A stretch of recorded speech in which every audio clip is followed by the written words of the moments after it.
Assalamualaikum warahmatullahi wabarakatuh. Jumpa lagi dengan saya di Abil Maiwa Channel. Jadi teman-teman, channel ini merupakan channel pendidikan tempat kita berbagi tentang aplikasi pendidikan, Microsoft Office, serta tips dan triks komputer. Jadi pada video kali ini teman-teman ya, kembali lagi admin akan mencoba mengupdate ya informasi terbaru seputar informasi BKN perihal jadwal pendaftaran P3K dan CPNS 2024. Pelamar diharapkan Bapak Ibu guru ya mempersiapkan diri sebaik mungkin, termasuk mengecek nik Bapak Ibu baik guru itu yang ada di Dapodik ataupun yang ada di Data Dukcapil. Tapi sebelum kita lanjut teman-teman ya, bagi rekan-rekan guru yang baru pertama kali mampir di channel ini,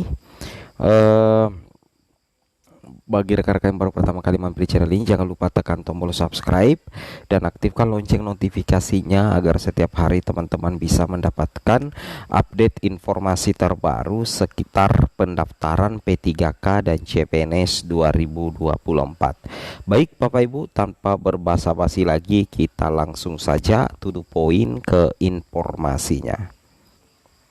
Nah, di sini kami sudah mendapatkan informasi Bapak Ibu terkait dengan info BKN soal pendaftaran CPNS 2024 dan P3K ya. Pelamar siapkan diri, cek nik. Nah, para pelamar CPNS 2024 dan P3K harus segera menyiapkan diri menghadapi pendaftaran yang akan segera digelar. Artinya apa? Tidak lama lagi Bapak Ibu ya, siap-siap saja bahwa tidak lama lagi pendaftaran CPNS dan P3K 2024 itu akan segera dibuka, dan BKN sudah memberikan isyarat akan hal itu Bapak Ibu ya.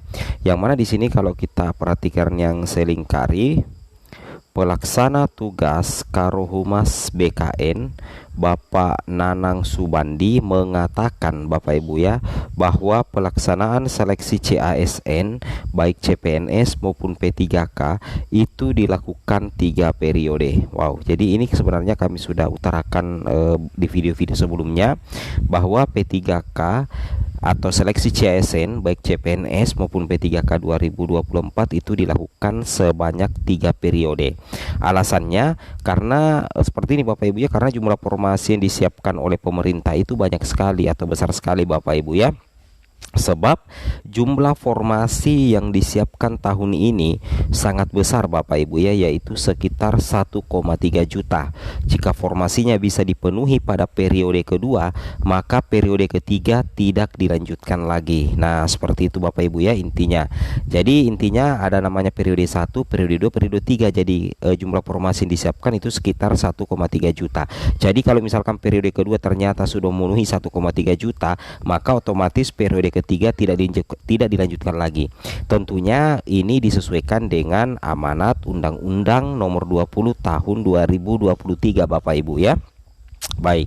Nah, di sini juga Bapak Nanang menjelaskan ya bahwa jadwal resmi seleksi CSN 2024 itu masih menunggu pengumuman resminya. Jadi insya Allah nanti tidak lama lagi kita akan mendapatkan atau kita akan mengetahui kapan sebenarnya jadwal resmi atau tanggal berapa jadwal resmi untuk seleksi CSN 2024, karena kita masih menunggu pengumuman resmi dari Panselnas ya, atau Panitia Seleksi Nasional. Namun insya Allah ya, bocorannya dari BKN, namun direncanakan digelar setelah Lebaran. Saya ulangi ya, direncanakan digelar nantinya setelah Lebaran. Nah, di sini dibahasakan lagi, insya Allah habis Idul Fitri ya, tetapi jadwal finalnya akan diumumkan Panselnas, kata Bapak Nanang Subandi kepada jpnn.com. Jadi bocoran dari BKN, rencana untuk pelaksanaan seleksi CASN itu jadwalnya setelah Lebaran dan insya Allah habis Idul Fitri ya, tetapi insya Allah jadwal finalnya nanti itu akan diumumkan langsung oleh Panitia Seleksi Nasional atau Panselnas. Seperti itu kira-kira Bapak Ibu ya. Nah, kemudian kita lanjutkan di sini, informasi ini penting sekali. Beliau memaparkan Panselnas telah menyampaikan timeline pelaksanaan seleksi CASN 2024 kepada Komisi 2 DPR RI pada 13 Maret. Jadi sebenarnya sudah ada timeline teman-teman ya, rencana pelaksanaan seleksi, dan itu sudah disampaikan Panselnas langsung kepada Komisi 2 DPR RI. Itu tepatnya di tanggal 13 Maret kemarin ya, seperti itu. Seleksi dimulai dengan pendaftaran CPNS CPNS jalur sekolah kedinasan yang rencananya dimulai April. Dilanjutkan periode kedua seleksi CPNS dan P3K rencananya dimulai Mei. Jadi nantinya untuk CPNS jalur kedinasan itu yang pertama kali seleksi, insya Allah nanti pas bulan April ya. Periode kedua nanti akan ada seleksi lagi, yaitu CPNS dan P3K 2024 insya Allah dilaksanakan pada bulan Mei. Kemudian nantinya ada periode ketiga CPNS dan P3K Bapak Ibu, rencananya itu nanti sekitar bulan Juli. Itu yang harus Bapak Ibu pahami. Jadi bulan April periode pertama, bulan Mei periode kedua, dan bulan Juli, sekitar bulan Juli itu periode ketiga. Jadi nanti itu P3K dapat jatah 2 kali Bapak Ibu ya, yaitu di bulan Mei dan juga bulan Juli. Sedangkan CPNS jalur kedinasan 1 kali di bulan April, CPNS umum 2 kali yaitu di bulan Mei dan juga bulan Juli. Seperti itu kira-kira ya. Kemudian di sini beliau menghimbau para pelamar untuk menyiapkan diri. Masih ada waktu 1 sampai 2 bulan lagi untuk pelamar CPNS maupun P3K menyiapkan diri. Pastikan data NIK atau nomor induk kepegawaian sudah benar, karena setiap pengadaan CASN banyak pelamar terkendala saat mendaftar karena masalah NIK. Nah, ini yang harus diperhatikan betul-betul oleh pelamar ya, karena ini menjadi pengalaman di beberapa tahun terakhir ya, bahwa yang menghambat pelamar mendaftar itu persoalan NIK Bapak Ibu. Jadi masih ada waktu sekitar 1-2 bulan lagi. Pastikan data NIK Bapak Ibu, nomor induk kepegawaian Bapak Ibu itu sudah benar, karena itu yang sering terjadi kendala ya pada saat mendaftar karena ada masalah NIK. Jadi mulai sekarang dicek data NIK-nya yang ada di Dukcapil dan di aplikasi masing-masing instansi. Seperti itu kira-kira ya.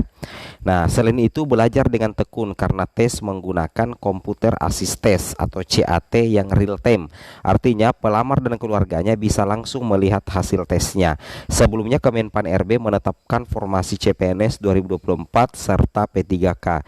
Menurut Menpan RB Bapak Azwar Anas, pihaknya telah menerima usulan kebutuhan ASN dari berbagai instansi pusat Bapak Ibu ya, dan juga daerah sebesar 1,38 juta.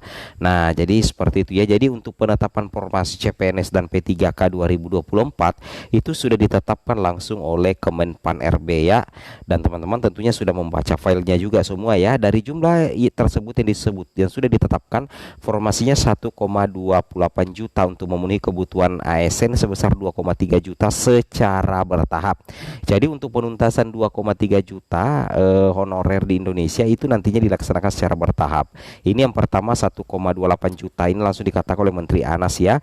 ASN yang dimaksud ada 2 kategori, yaitu CPNS yang bisa dilamar oleh fresh graduate serta P3K. Adapun P3K diperuntukkan bagi tenaga non ASN dan ex honor K2 yang telah masuk basis database BKN. Jadi untuk P3K yang bisa mendaftar itu adalah tenaga non ASN.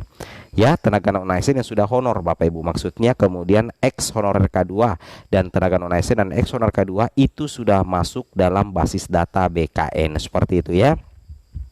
Kemudian Menteri Anas menjelaskan tahun ini pemerintah membuka ruang untuk fresh graduate ya, yang lebih besar dibandingkan tahun sebelumnya, sebab tahun ini jumlah perekrutan CPNS relatif lebih besar dibandingkan sebelumnya. Semoga bermanfaat ya. Assalamualaikum warahmatullahi wabarakatuh.